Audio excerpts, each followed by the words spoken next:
Bonjour Ségolène, pourquoi penses-tu que la santé mentale des entrepreneurs passe autant inaperçue aujourd'hui? Est-ce qu'il y a un tabou du côté des entrepreneurs qui n'osent pas en parler?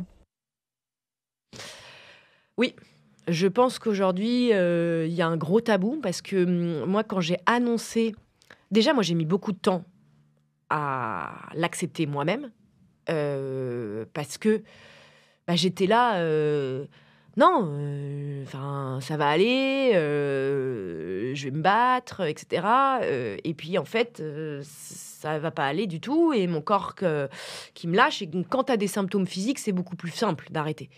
Parce que quand, ton corps, il peut plus avancer, il peut plus avancer. Et en fait, aujourd'hui, ce qui se passe, c'est que je pense qu'il y a beaucoup, beaucoup de dirigeants qui ont du mal à l'accepter. Encore la semaine dernière, j'étais avec un dirigeant qui avait fait un AVC et qui avait repris une semaine après son travail, donc c'est quand même assez hallucinant.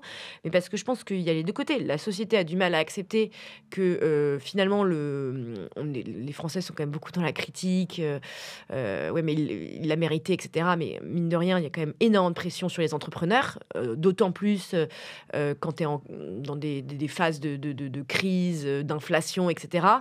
Et donc les entrepreneurs se prennent une marée de mauvaises nouvelles, continuellement et doivent les encaisser, les encaisser, les encaisser. Surtout d'en parler, c'est faire face quelque chose comme c'est pas physique et c'est pas un cancer et je veux dire, limite tu l'as cherché, ont beaucoup plus de mal à en parler, sont beaucoup plus pudiques et voire n'en parlent jamais. Moi, quand j'ai annoncé mon départ et que j'ai dit les raisons de mon départ, j'ai eu énormément de dirigeants qui m'ont appelé, m'ont dit: «Bravo pour la transparence». Je lui ai dit: «Bah, enfin, attendez les gars, j'allais pas, inventer une autre excuse. Je suis malade, effectivement.